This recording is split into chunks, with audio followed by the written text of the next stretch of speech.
So I want to talk to you about the story of Vancouver beer, and this is really a story about Vancouver's identity, Vancouver's culture. So I want to talk about how independent brewing, we call it craft brewing maybe, first got its foothold in the city, the death of independent brewing around 1910, and its resurrection in the early 80s, which eventually led to our current craft beer boom.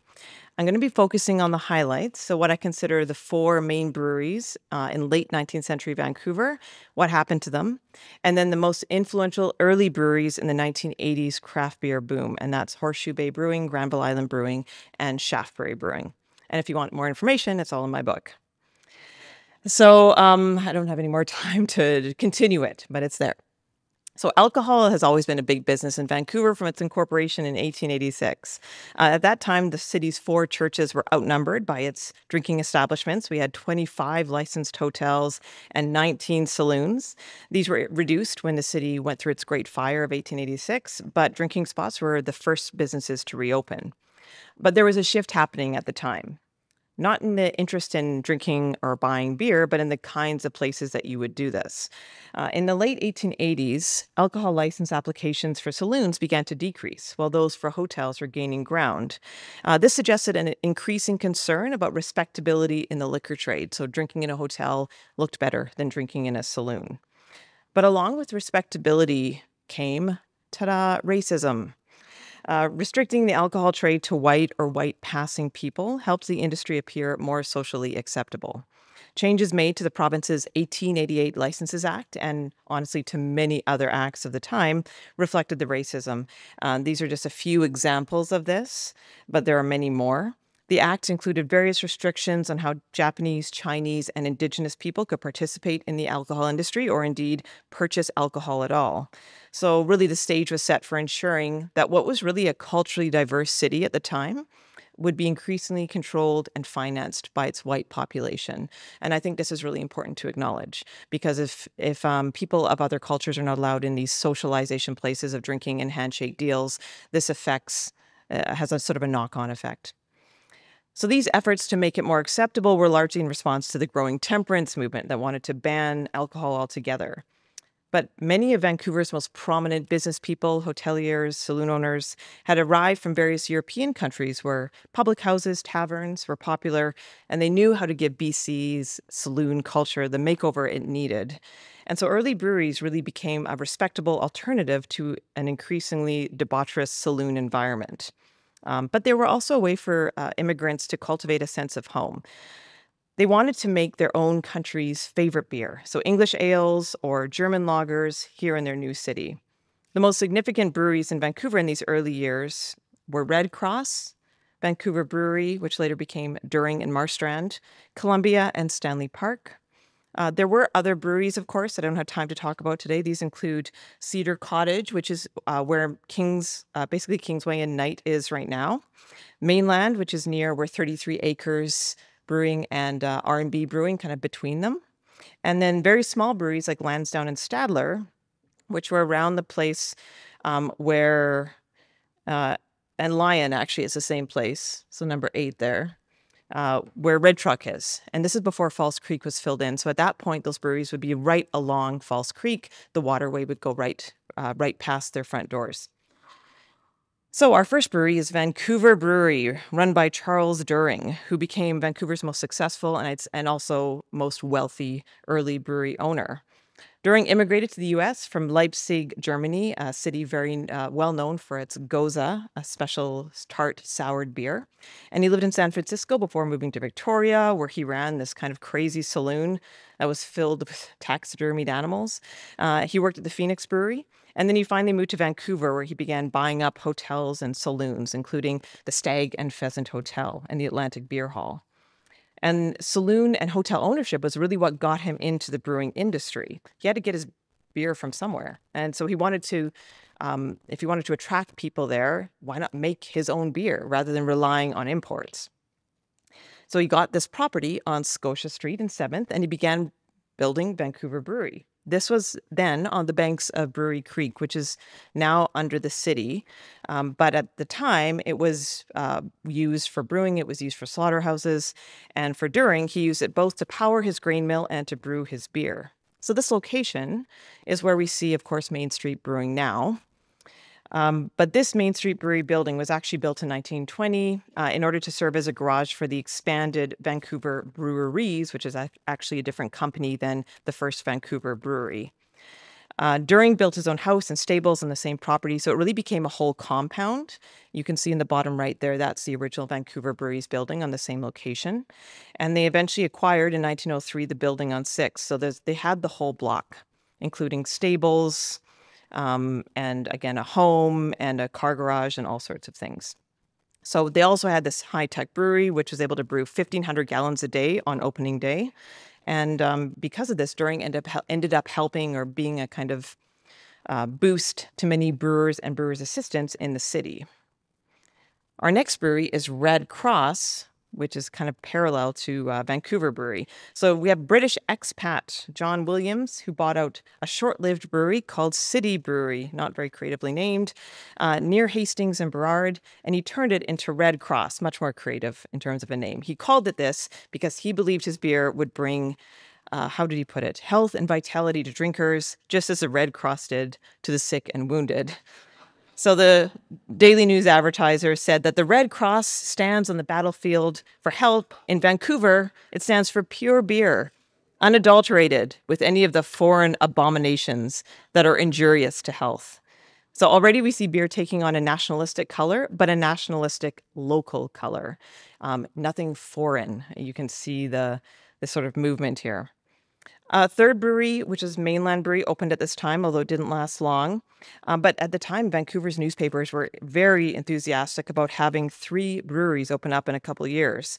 They were saying that Vancouver is well supplied in the way of liquid refreshments. There being 3 breweries in the city, turning out nectar fit for the gods of the fatherland. So referring back to Europe. They were trying to catch up with Victoria, really. Victoria had a ton of breweries at this time. Vancouver is very much behind them. So During had barely had a chance to get Vancouver Brewery up and running before Red Cross was his main competition. And at this time, he had a busy year. It was 1888. He sold his saloon in Victoria. He dammed Brewery Creek. He built Vancouver Brewery. He sold the Stag and Pheasant in Vancouver. And then on September 15th that year, he married Sarah Jane Helgeson, who's a daughter of a former MP and actually childhood friend of Emily Carr. And he traveled around the world with Sarah Jane. And there's some lovely letters that survive with the family between the two of them. So after this marriage, he began to integrate himself fully into Vancouver society, sort of calling himself a brewer now. He would donate gifts and funds. He participated in charity drives. He ran for election. And in fact, he won election. In 1890, he became an alderman of the city.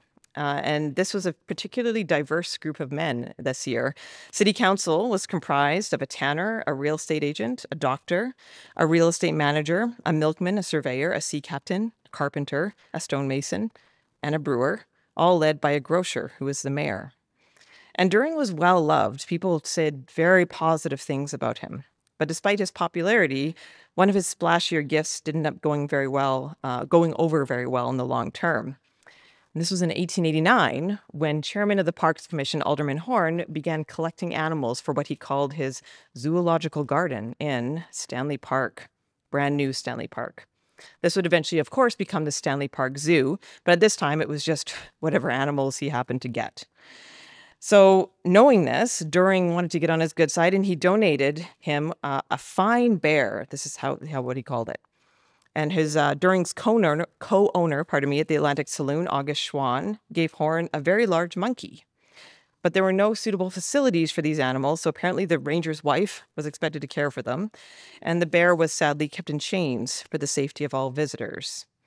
And 4 years later, this zoological garden still did not have an appropriate habitat for the bear, and the ranger's wife was losing patience.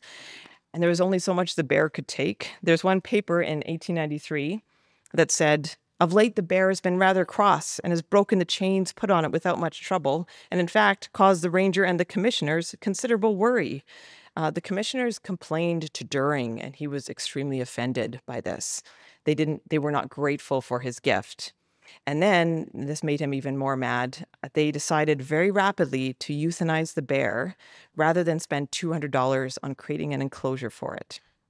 So it was a bad ending for him politically with this with the Parks Commission. It's a story that's tragic for the bear. It's illuminating, I think, for Vancouver politics. And I think it may have been one reason why Doering just decided he didn't run for politics again. He didn't get involved anymore after that. But his brewery was very successful. And he began gradually disentangling himself from the other businesses like the hotels and the saloons. But these did provide much needed context for him as he devoted himself full-time to brewing. Here he is with some of his brewery workers. This is because any brewer at the time needed good relationships with hotels and saloon owners if they wanted to be successful. The retail liquor license that breweries held meant that breweries could not sell individual drinks to be consumed on site. You had to sell in at least 12 bottles or 2 gallons, no less, and you could not sit down and have a drink at a brewery. This would be illegal. You'd have to go to a hotel or a saloon to do this because hotels and saloons had retail licenses, which cost about twice as much. You just couldn't do it at a brewery. So this is why many breweries relied upon hotels and saloons for selling, and also why we see references to hotels in all of their ads, which we see in this ad here at the very bottom. So Vancouver Brewery's early advertisements directed drinkers to the Stag and Pheasant to try a glass, and they boasted that their beer was German lager made with first quality Bavarian hops, which I think there you see right there. First quality Bavarian hops. Doering was really using, at this point, his own German heritage, German ingredients to market his product. And he decided to really up the ante. He wasn't a brewer himself. He wanted to have a real European-trained brewer. So he brought in Danish brewmaster Otto Marstrand in 1892. And he renamed his brewery Doering and Marstrand. And you can see, it's hard to see there, but their name has changed from Vancouver Brewery to Doering and Marstrand Brewing. So they celebrated that. They had this big party to celebrate the relaunch of the brewery and its new name. They had invited 200 guests. There's lots of free food. There's free beer. There's announcements of their new core lineup of beer. They toured the brewing facilities. And even John Williams, who of course owned Red Cross, his competition, was in attendance, and he praised the relaunch. So these two breweries at the time were easily the most popular breweries in Vancouver. And there was really a spirit of friendly competition between them. About 1 month after this big party for D&M Brewing, Red Cross announced that they would make an equally popular German lager. So at this party, they had announced a new lager called Alexandra Lager, and this ended up actually being distributed globally. It was an international beer. So this Alexandra German lager was seen as competition to Red Cross, and so Red Cross said, we're doing one too. And they also hired a European brewmaster, Henry Traeger, in order to make it. So this is Henry Traeger on the far right. That's him. And this is Charles Doering. We also see him here on the far left. And this is Charles Doering. And Traeger and Doering ended up having a very long friendship. Their families were very close. And Traeger's family even ended up renting out Doering's home. And Doering had Traeger's son stay at his ranch, Hat Creek Ranch, to recover from pneumonia. So they were very, very close shortly after this happened. But this time, Traeger was new to the city. The papers really like to kind of pit Red Cross and D&M against one another, sort of praising one, praising the other. But they were really happy that Vancouver had its local industry. And they would say, one example, now there are 2 breweries supplying lager beer in the city. A large amount of money that is annually sent to the United States will be kept in circulation here. Sounds very familiar, right? The sentiment became so strong that by 1894, Doering was boasting of using BC hops rather than Bavarian hops. So in other words, it was the drink local trend, but like over 100 years earlier. So as these 2 breweries gained the majority market share in Vancouver, they adjusted their ad campaigns, they expanded their consumer demographics, and they began targeting non-traditional drinkers, women, invalids, this is what they called them, invalids, and even sometimes children, and those not used to drinking alcohol. So they would sometimes have a non-alcoholic beer ad, like their Vancouver Ale, but they also had just ads that featured women. Or, like Red Cross, had an ad that sort of made a bad joke about women. But again, they're talking about women drinking, and this is a new thing. But this friendly competition slowly became less competitive and more friendly. As early as 1893, these two breweries were presenting, through a joint advertising campaign, what was basically a price-fixing arrangement. So until then, beer prices were 75 cents per dozen for private customers, but Red Cross and D&M changed theirs to 125. And it didn't actually work. I've traced this out, but they had to drop it down again. But the attempt at price fixing, I think, was an early hint that amalgamation was coming. And they kept trying. We saw more hints of this in the 1890s, but amalgamation did indeed come around 1902. And this is when Red Cross and D&M consolidated into one brewery to become the Vancouver Breweries. They joined forces to kind of optimize their profits. Here's their new letterhead. You can see both of their facilities. This is another version of it with just the Vancouver Breweries. So the public announcement of the amalgamation came in the form of this contest posted in all the newspapers. There was a $50 prize, and this is a big amount of money for the time. This could have been like a tenth of your salary. A $50 prize was offered to the person who offered or presented the best name for Vancouver Brewery's new flagship beer. So to inspire contestants, they described the benefits of their new beer. They said the color is that of a delicate pale amber. It is absolutely pure and healthy and as harmless as the rippling waters of a mountain brook. It has a flavor as delicate and satisfying as it is possible to imagine. It is, in fact, an all-satisfying, stimulating product equal to the best in the world. Can you give us a name for it? They received over 2,000 submissions, and the chosen name was, does anyone know? Cascade. The newspaper announcement explained that the name Cascade, quote, is easily spoken. It's easily remembered. It is liquid. It is full of life and vigor. They were like going off on this. They loved it. It suggests coolness. It is refreshing. It is a thirst quencher. It is as pure as a crystal. It is named after the Cascade Mountains, which gives the word a local significance, a local value. And it has a smack of the West. And this focus on health and localism, rather than attachment to Europe, this is a big shift, was successful. Cascade sold at an increased price. And During's recent market strategy of appealing to healthy lifestyles and female drinkers was turned up in these ads, which boasted, quote, beer that is pure and healthful as the rippling waters of a mountain brook, and claimed that it contains only the purest and most healthful ingredients and is a drink fit for the most delicate lady. Cascade became Vancouver Brewery's most popular beer for many years, even getting its own slogan, its own signs. It was the beer without a peer. So another long-running and popular and notorious brewery in Vancouver opened in 1889, just a year after Vancouver Brewery in Red Cross. This is Columbia Brewery on Powell Street, and this is close to where Parallel 49 is now and where Shaftesbury was back in the 80s. Columbia was the most eastward of the breweries and kind of lived on the edges of the law. There are multiple accounts of fights and even murders right outside the brewery's door, and many more accounts of fights inside it, including one incident where one of the owners flew into a rage at customers when they tried to take a gun away from him, and he beat them with a, quote, large shank bone of a quadruped, which is a big donkey leg bone. In another case, we have some young men who broke one another's legs as they fought with a piece of tubing, and this is how they described it. Sounds violent. And in another case, a brewery's dogs chased an innocent academic walking by in the evening up a tree to the amusement of the brewer.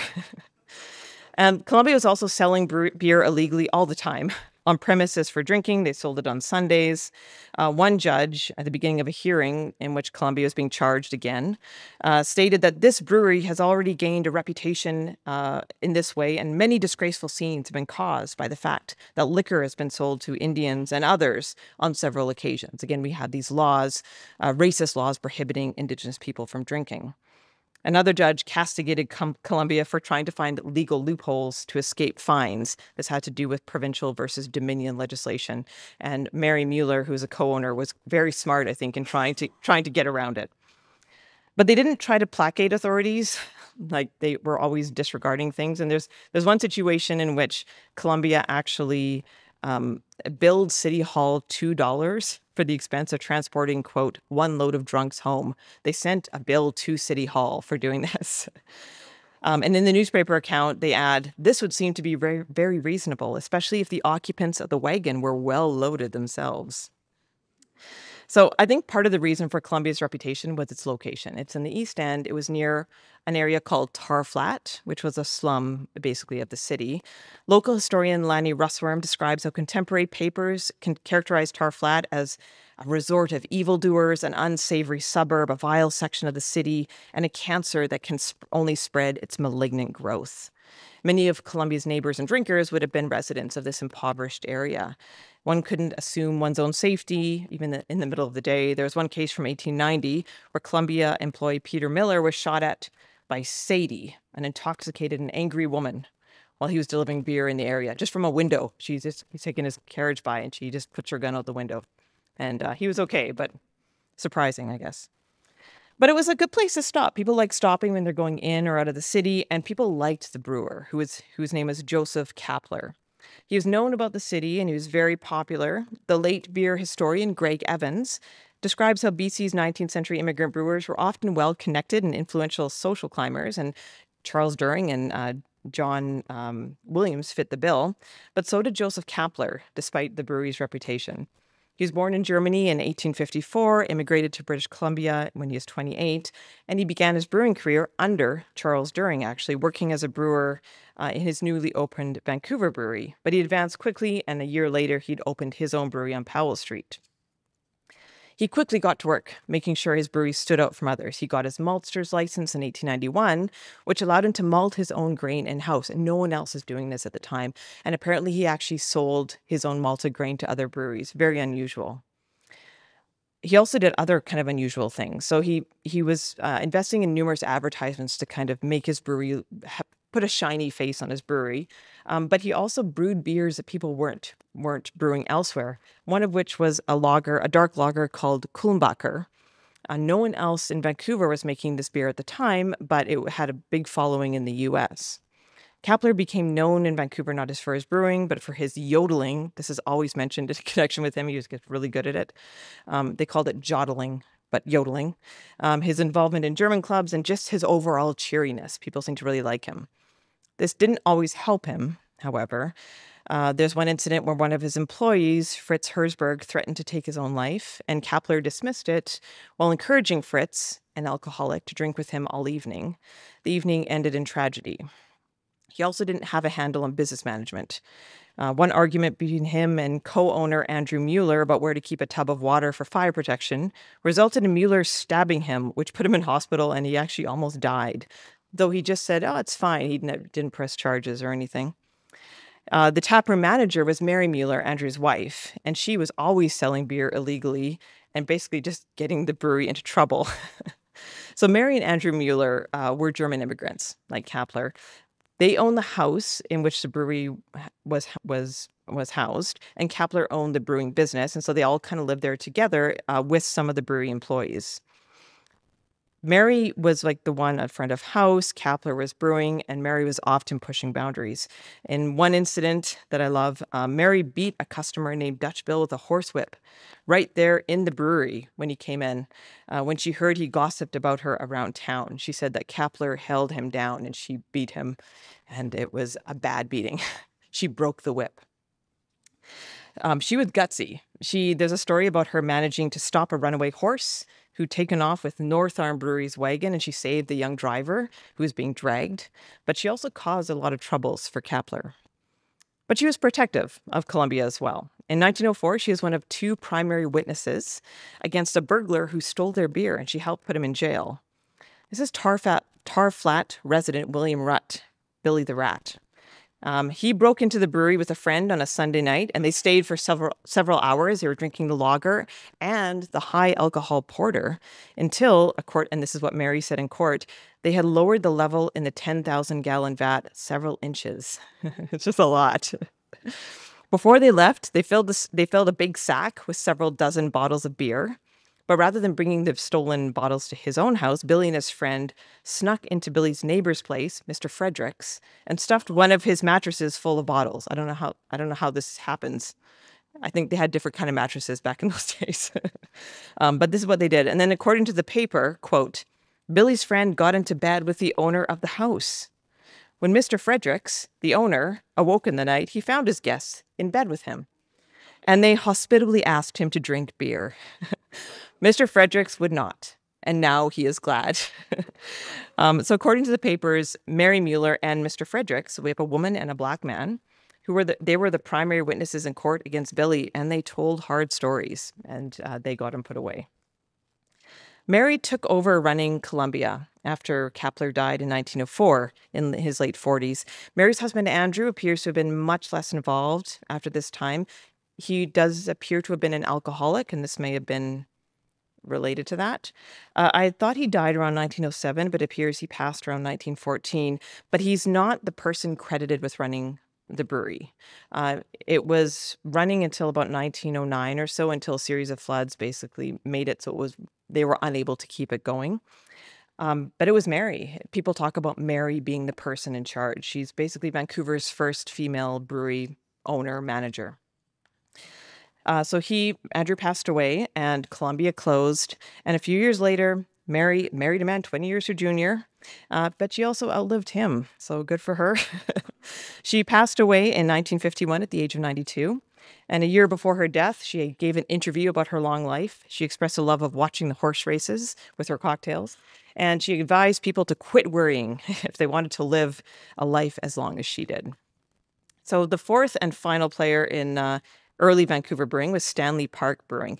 And this is, of course, not the same as our current Stanley Park Brewery, which is a brand owned by Turning Point Brewing, and that is owned by Labatt, which in turn is owned by Budweiser. Stanley Park Brewing in its current form was never independent. It was never its own brewery. It was only a brand. But this Stanley Park Brewing was. So its founder is Frank Foubert, who arrived in Vancouver in 1888. He was 36 years old. He was ready to make money, and he worked at every job he could find. He was a hotel keeper. He's a bartender. He's a cart driver. He's a butcher. He was a liquor importer, beginning with Carling and Labatt. This diverse work experience really gave him a sense of what Vancouverites wanted to drink. And so by 1895, he found his niche, and it was not German lager, it was English ale. A beer that is very different from German lager, has a different brewing technique. Lager was by far the most popular style, but Foubert knew there were many English immigrants in the city, and there was a desire for English ale there. Advertisements for his hotel, the Clarence, this summer revealed Foubert's new focus. He talks about serving English ale on draft at lager beer price. You can get pewter pints or the jug and glasses, old country style. So this wasn't Stanley Park beer at this time, but the Clarence would be the first hotel to sell Stanley Park beer on tap. So in 1896, a year later, when he's getting this idea, Foubert got a great deal on a house, $2,000, just across the lagoon from Stanley Park, and he knew he was going to turn it into a brewery. He knew that an electric streetcar line was going to be built in 1897. Council had approved it. This building was right along the track. People going to Stanley Park for picnics could hop off the streetcar line, grab some beer or ginger ale or what have you, and head off to the park for a picnic. So he turned the house into a brewery, and then he needed an English brewmaster. This ended up being John Dyke. I've discovered a lot about John Dyke because via family records, because his great-grandson Hugh Greer lives here in the Lower Mainland. One of Dyke's daughters became an adventurous mountaineer, and she's actually the first person to build a cabin on Mount Garibaldi, and one of the peaks on Garibaldi is named after her. So Dyke himself was an accomplished brewer in England, but he was unable to make a career of it. In her accounts about her father, one of his daughters, Kathleen, recalls this. She says, "My father was a master brewer and was considered quite a good catch, but he possessed neither the personality nor the ability to hold a position or run a business." We've all met these people, right? And we love them, and we've seen it happen. He failed in one venture after another. He took his family from town to town in search of a livelihood, so that the 10 children born to the family were nearly all born in different towns. He had the skills, he just wasn't able to kind of keep it all together. So he immigrated to Canada, and long story short, he still struggled to find work as a brewer, partly because he wanted to brew English ale. He didn't want to do lager. Kathleen says there seemed to be no opening for him in his trade as a brewer, for the favorite beer of the country, that's us, was lager. And he had no knowledge of brewing of that type. And in fact, he had an extreme disdain for it. So he's like, I'm not going to learn how to do this. I want to brew my beer. I don't want to brew this other stuff. But this actually worked in his favor because Frank Foubert needed an English ale brewer.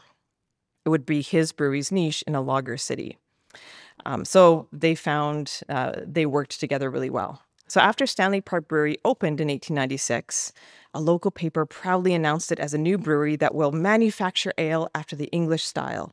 There are many who prefer this to the lighter lager, and much of it is now imported.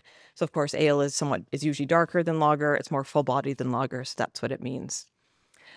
Descriptions of the ale highlighted the nutritious and even masculine elements.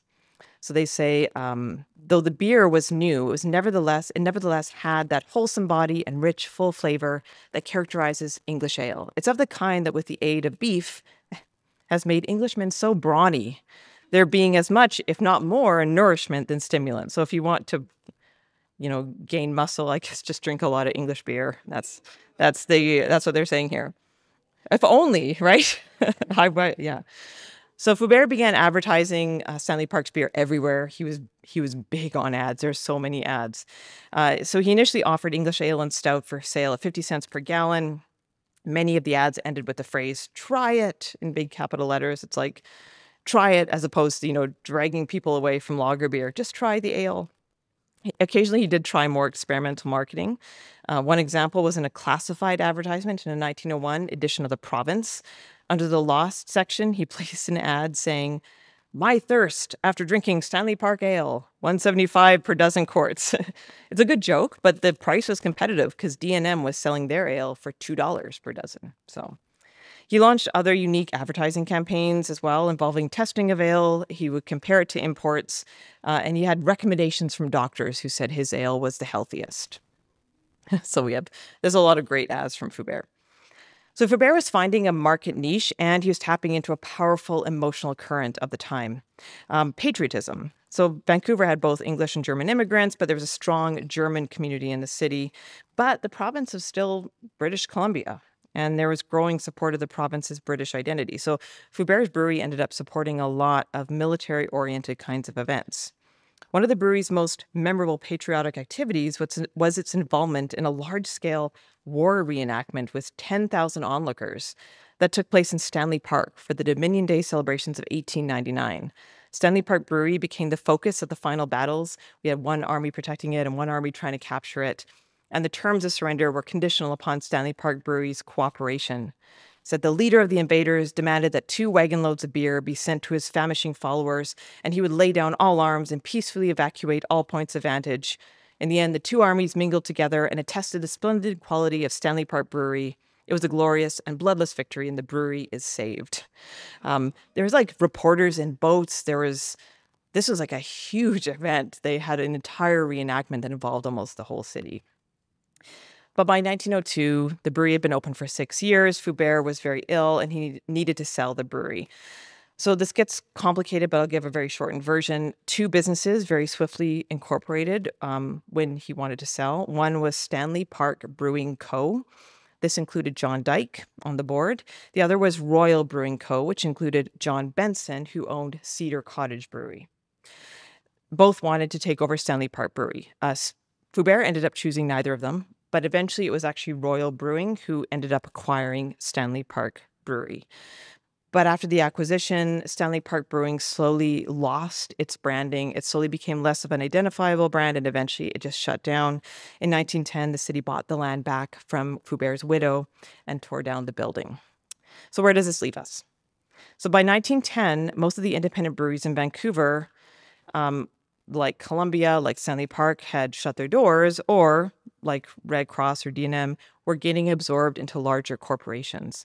And this is what continued to happen until and after Prohibition. So that 1902 merger of Red Cross and D&M foreshadowed these sort of bigger amalgamations that would change the brewing scene. These consolidations were happening across the country, and at first people thought that they were really positive, and you see a lot of rah about brewery consolidations, and people saying it's not about monopolizing the industry, it's about creating competition. But when you read the actual letters between brewers that we have, it's it's about monopolizing the industry. And that's, in fact, of course, what happened. So in BC, there's two major corporations, sort of corporate bodies that emerged.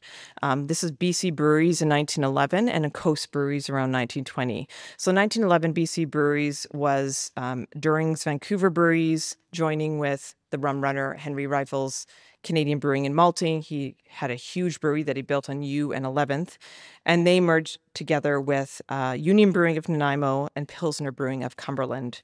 And so this consolidation enabled this big infusion of money into that big brewing plant that Henry Rifle built. And so this plant ended up producing basically all sorts of beers that all the breweries made. So Heidelberg, Cascade, UBC Bohemian, BC Export, and more. This didn't last long. BC Breweries fell into mismanagement and it changed. It changed names slightly. There's a bunch of stuff that happens. But basically during bowed out, Rifle took over, and BC Breweries eventually, years later, becomes Carling O'Keefe. And Carling O'Keefe would eventually become acquired by Molson Coors. In the 1920s, we have Coast Breweries, which includes Victoria Phoenix, Silver Spring Brewing, Westminster Brewing, and Rainier Brewing. Coast Breweries eventually becomes Lucky Lager, and this is acquired by Labatt. So all roads seem to lead to big beer until the 1970s. And so this is sort of the last little bit of my talk here. What happens to bring craft beer back to life? So in the early 70s, a British expat and trained brewmaster, Frank Appleton, quit his job at Carling O'Keefe. I think it was just O'Keefe then. It was right before the merger. He was sick of what brewing had become. He didn't want to brew for them anymore. He went to Homestead in the Kootenays. He just lived off the land. And in 1978, he decided to write an article for the magazine Harrowsmith called The Underground Brewmaster, about brewing your own beer. His manifesto was memorable. He says, "The stage has been reached where all the big breweries are making virtually the same product with different names, like tasteless white bread and the universal cardboard hamburger. The new beer is produced for the tasteless common denominator. It must not offend anyone. Anywhere, corporate beer is not too heavy, not too bitter, not too alcoholic, not too malty, not too yeasty, not too gassy. In other words, corporate beer reduces every characteristic that makes beer beer." Another British expat, John Mitchell, living in West Vancouver, read Appleton's article with interest. He and his wife owned a pub called the Trawler, and they wanted to make real ale that was sold in England. And they basically wanted an alternative to the Molsons and the Carlings O'Keefe that they had to sell on tap. He wanted, in other words, to open the country's first brew pub and to brew Canada's first craft beer. Long story short, Mitchell traveled out to the Kootenays to sleep on Appleton's floor and watch Charles and Diana's wedding, and they drank way too much and were all hungover.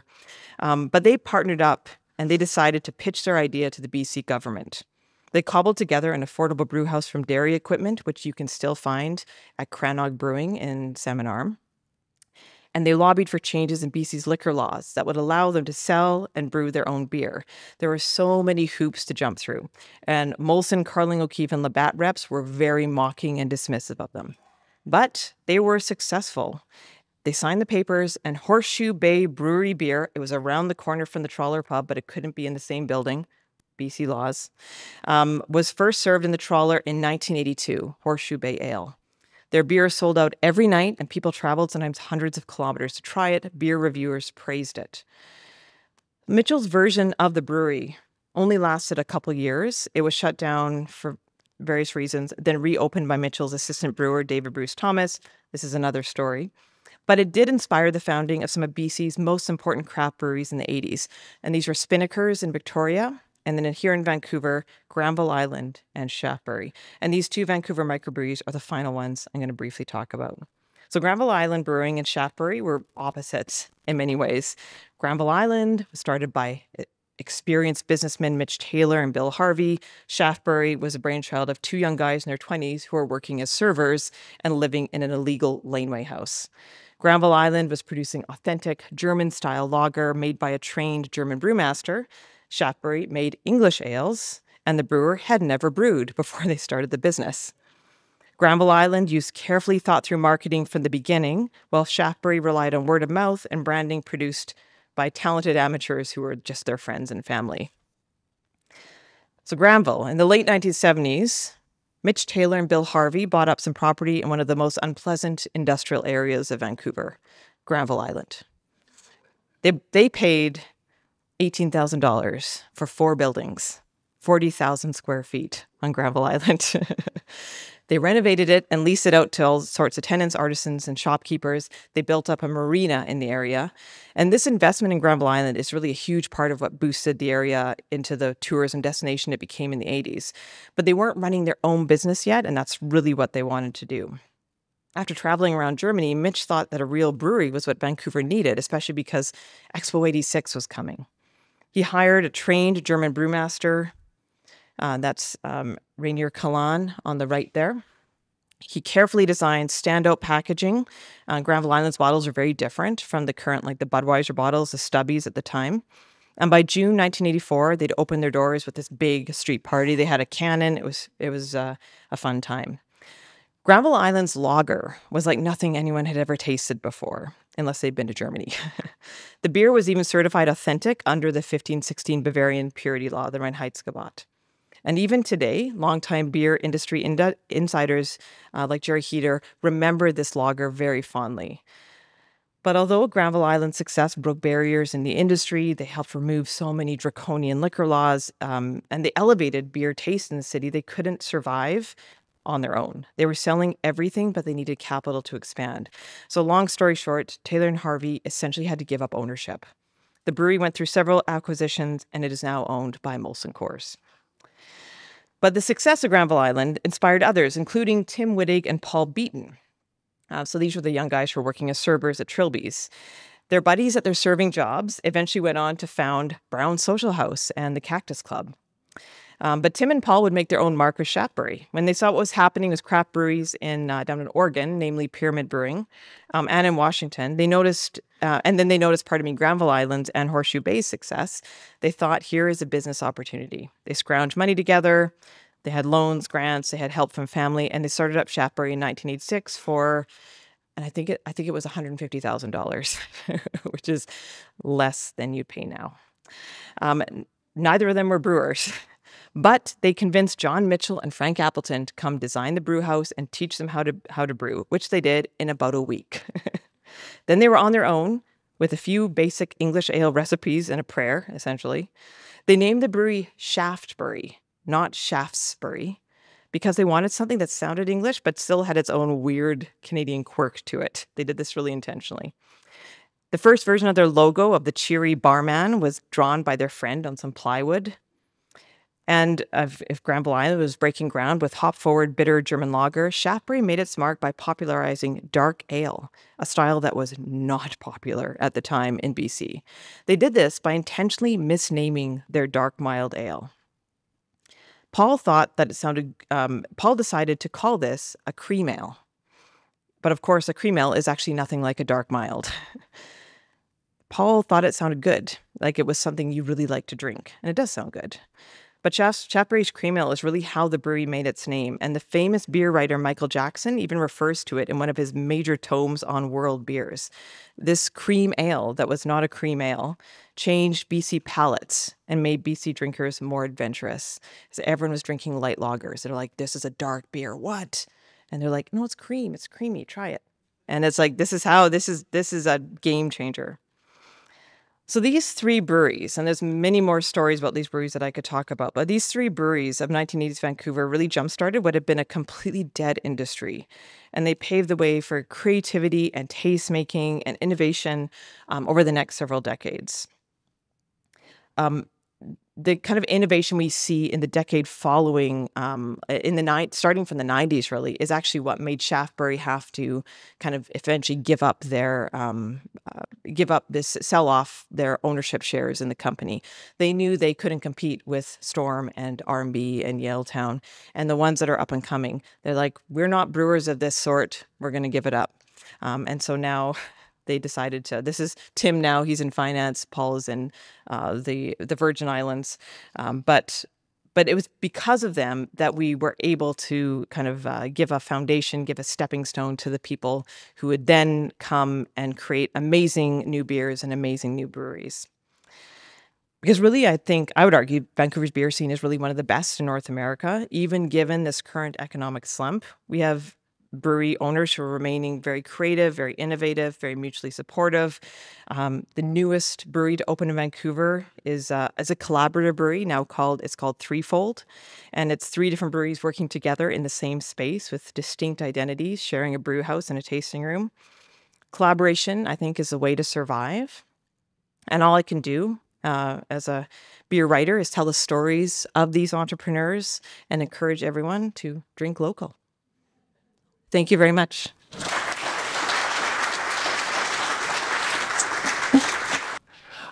Just a couple of things. Marstrand is the only one who got a street named after him. So Marstrand Avenue is, what is it? It's at about 11th or 10th west of Arbutus. So on the property that was part of that Vancouver Breweries that became the Carling O'Keefe Brewery. I remember I was involved with street naming at that point, and I recommended Rifle Avenue, and guess what? I got turned down. People would misspell that, I guess. Does anybody have a question or comment that they would like to make? I was just, thank you, Noelle. It was really interesting, particularly about these new beers that have popped up in our lifetime. But I was going to ask you, in the earlier ads, they say that there's deliveries for private sale and that kind of thing. And I just wondered how that fit in with the early liquor laws when you weren't allowed to buy from the brewery, but you could have it delivered to your house. Yeah, that was the thing. It was that it had to be delivered to your house. You could buy from the brewery, but it would have to be in a larger amount. Oh, well, so you could buy, but it would be annoying to have to lug the big box home. And this is actually part of the respectability thing is often when they say they sort of link house delivery to, they often call it family sales or family friendly. They often use that word family, like it's for all the family.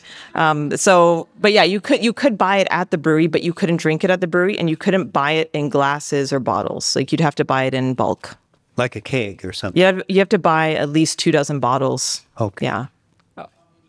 Thank you so much for incredibly complex talk. An incredibly complex talk introducing most of us, I presume, to so much complexity of Vancouver's history.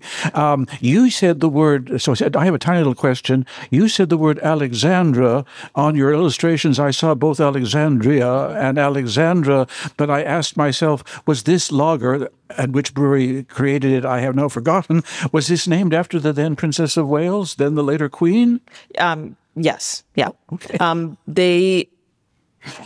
They would switch between Alexandria and Alexandra. I can't, I don't know why. But it was still the person. Yes, yeah. Thank you. It was actually called, sometimes it was just called Queen Lager in some cases. I noticed that. That's what put the thought into my head. Yeah. Yeah, no, they're not consistent in their spellings. Thank you. Thank you. Yeah. You didn't mention Uncle Ben's beer at all. And that was a big, big thing in the, I guess, the early 70s. And up north, you mean? Well, here too, because it was it was cheaper and it was 8%, and so people my age in the early 20s, that's all we drank. Craft beer was not a thing. Yeah. So in your research, did you mean the Ben Gintner's? Yeah, Ben Gintner's. Yeah, beer from Prince George. Yeah. So I've had to restrict a lot of my research to all of the archives here, and because I'm focusing on. I focused on the independent breweries up until Prohibition and then the kind of resurgence in the 80s. And so that I'm aware of it, but it kind of fell outside of the purview. But I am sort of pursuing, sort of evaluating what I want to write about next in terms of the history of BC brewing.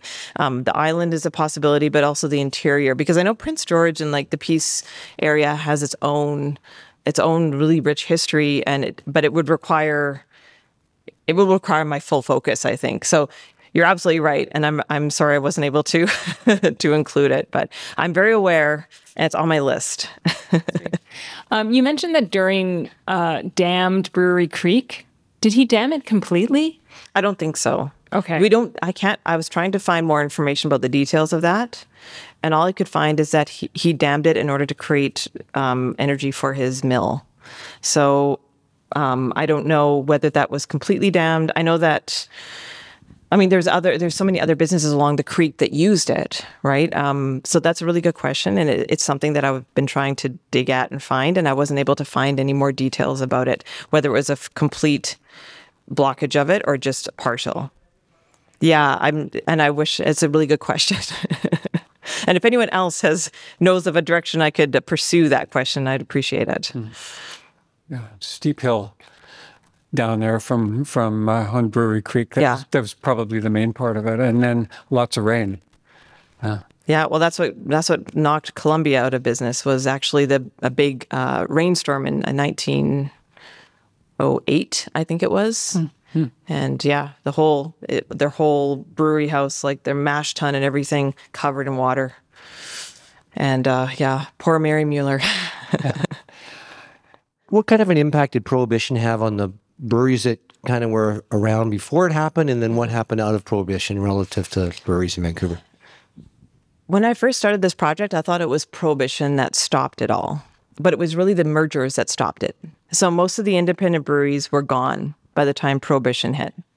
And it was, this is why we had the consolidations in 1911, which is 6 years before Prohibition, in 1917 in BC, because there was rumors of it coming, and there was a sense that, well, if you kind of band together, kind of, make the industry stronger.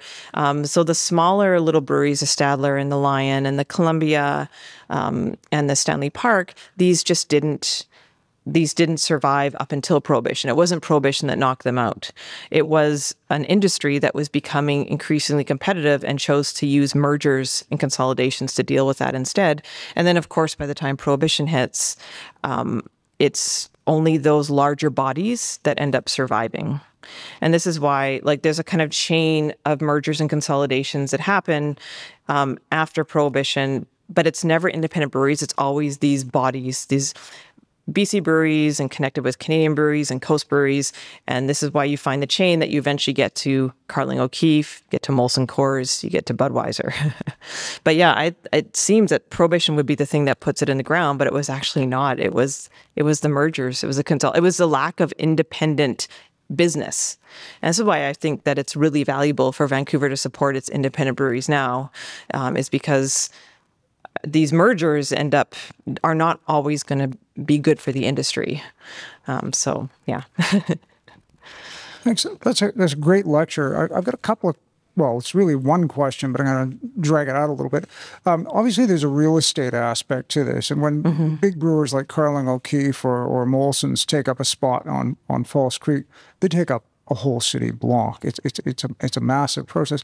Whereas small brewers in the 1980s, they really don't need that sort of space. Yeah. And very often it's industrial space has been more or less abandoned. Whatever it was originally, it was a garage. Now it's a brewery. Yeah. But that wasn't possible in the 70s. And there's this change in venue that takes place, right? So you used to have to, to use the phrase, you sit down and drink your beer in a beer parlor that was in a hotel, but it was a half acre of cherry towel covered tables, really not very pleasant space. And suddenly you got this, like Trollers. You got these little pubs or little breweries. What made that possible? That was a big change. You used to have to go into a windowless room with 150 other people and sadly drink your beer, and then suddenly you could... So actually Granville Island was really influential in changing a lot of the laws that, like the window covering laws, like various laws involving where you had to, the road you had to cross to bring your beer before it was measured for excise taxes and all this stuff. Granville Island was hugely influential in that. And so, and including allowing beer to be sold on Sundays and things like this. But it still remained true that you couldn't actually you could still serve samples in breweries, and you could then by that time, after that lobbying, you could have windows that were open to the public, but you still couldn't sit down and have multiple beers in a brewery. You couldn't do that until 2013. And I didn't talk about that. That's like the last part of my book, but that's a huge, that law in 2013 allowed people to have tasting rooms, which wineries had for a while, but breweries hadn't had. And so again, it's the brewery owners and the brewery industry that's advocating for essentially equality with others in the liquor industry. But the early 80s, those changes were largely, I'm going to give a lot of credit to Mitch Taylor of Granville Island Brewing. I'm going to give a lot of credit to Paul Hadfield of Spinnakers, and a lot of credit to John Mitchell, who submitted many reports to government advocating for these changes. And these guys in the 80s, they did a lot of invisible work to basically to smooth the way in ways that we don't quite recognize. It seem almost invisible now. But what you mentioned about the blocking out of the windows and like how many draconian kind of restrictions there are on alcohol, those were the things, the kind of bumps in the road that Mitchell and Taylor and Hadfield and others did, like chipped away at bit by bit. And I think they deserve a lot of credit for that, because it's really unthanked work. Like people just don't know that they've done that kind of work. So I give all the credit to them for that. Yeah, the men's entrance and then the ladies and escorts entrance. Yes, exactly. The old Molson factory? Yeah. That's a really good question. Yeah, I don't know. No one's told me. Yeah. I should, yeah.